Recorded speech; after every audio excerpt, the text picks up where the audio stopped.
Hey, what's up, everyone? This is Peter Jennings, aka CSURAM88, back again here at FantasyLabs doing another lineup review. Want to apologize, haven't done these the last couple weeks. Actually been playing golf up in the mountains, which is very exciting for me.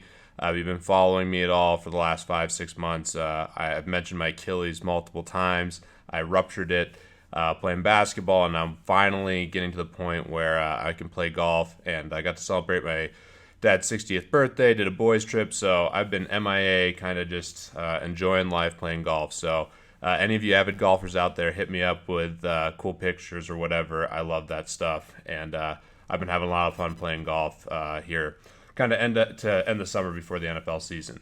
But I have a couple cool things, and another reason I'm doing the lineup reviews. Had one of my best weeks ever in golf, and I'll go into that here in a second. I'll be doing 2 tournaments. One thing, I will be doing a review of every round of the DraftKings $1 million Fantasy Golf World Championship. I have 3 entries to start, and it's a really cool format where basically it's a survival. It goes from 125 to 100 to 70 to 30, and then in the last 30 plays out like a GPP, which follows the FedEx Cup. So really cool concept. I'm really enjoying it, and I'll be doing a review because I think the ownership and the strategies are really interesting. And then I'll also be reviewing the Dogleg. I made 150 lineups with the FantasyLabs lineup tool, and I had 5 in the top 10, and just I littered the leaderboard, and I'll go into it. So let's quickly take a look at the Fantasy Golf World Championship Round 1. We'll take a look at my team. So again, 125 start this tournament. The top 100 moved on. So it's a survivor, but you really only need to be in the top 80% of the field. So it's one of those spots where you're just playing the chalk and playing the best plays and seeing what happens. So my particular strategy, I did do 3 different teams. I got exposure to some different guys, and I'll go into the reasoning for all of the choices. Berger was a lock for me. I thought he was way too cheap. He was 48%. I thought he was the best value on the board. You can see here that the majority of the field thought the same, 48.8%. I believe that was the highest owned. Jason Day was the next guy. I thought he was the best golfer in the field. The way the pricing was set up with some great values, I thought he was a must-play, essentially. Maybe not a must-play, but very close to it. I think he's the best golfer right now, and you had enough value to easily take Jason Day. Took Furyk in this spot just for the cut making, and I think his form is there. This is the Furyk of old. He's going to make a ton of pars. He's not going to get himself out of tournaments, so he's a grinder, much like Kuchar now. I consider Furyk that kind of guy, and his price was cheap. Horschel was another play that I had everywhere. There's a weather angle in this one. I took guys all teeing off on Thursday morning. You'll see how these guys have that. Horschel, I thought was a must play, basically at his price at $6,900. Same thing for Ryan Palmer. I played him across the board. You can see the ownership was heavy there. And then Adam Scott. And again, all these guys had Thursday morning tee times. Adam Scott, I am really high on going forward. I'll probably have exposure to him again this next week. If he can just get the putter going at all, his ball striking might be the best in the world right now. Just in terms of current form, if I had to take someone just for their ball striking for 18 holes, I'd probably take Adam Scott right now. My next team, very similar. I did put in Chappell in this spot, another morning guy, and Griot, guys that I really like. And this is kind of more a contrarian team, relatively. Not contrarian, but I did hedge here with Dustin Johnson, Justin Rose. I didn't have exposure to those guys in any of my high-dollar tournaments, so I just wanted a little bit of exposure to them with the morning tee times.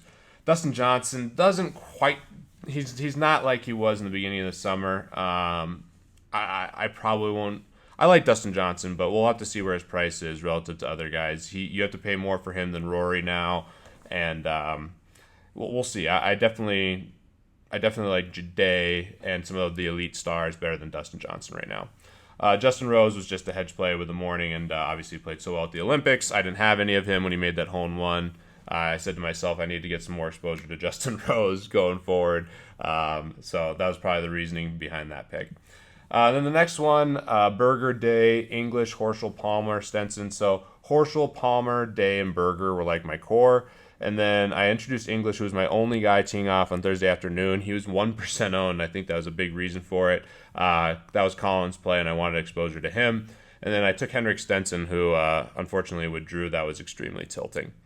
All right, so that's kind of what I did here. I mean, I'll look through the lineups more as we get down. With 125, it's just too time consuming to go through a lot of lineups, but you can kind of see the general ownership.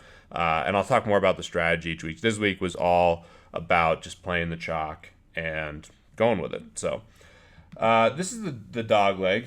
So the 400K Dogleg Championship. It had 14,000 people in it. First place 50K, $33 buy-in.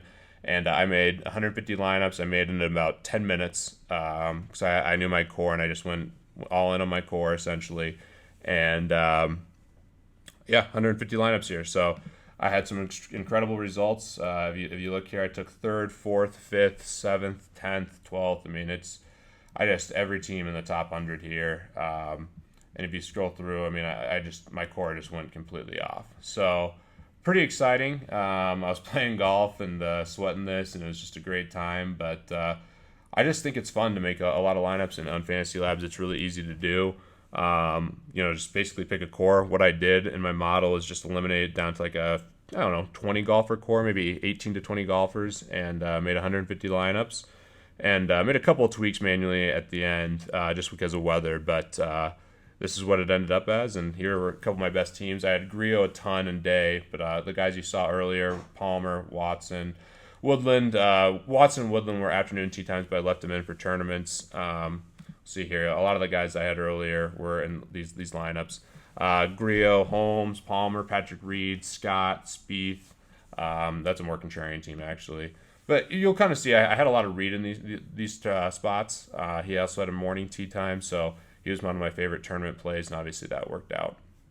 But yeah, hope this is helpful for you guys. I'll be doing more of this stuff for the NFL, so please let me know what you'd like to see, and I'll definitely be back doing another golf lineup review of the $1 million DraftKings golf championship. Good luck in all your contests going forward, guys.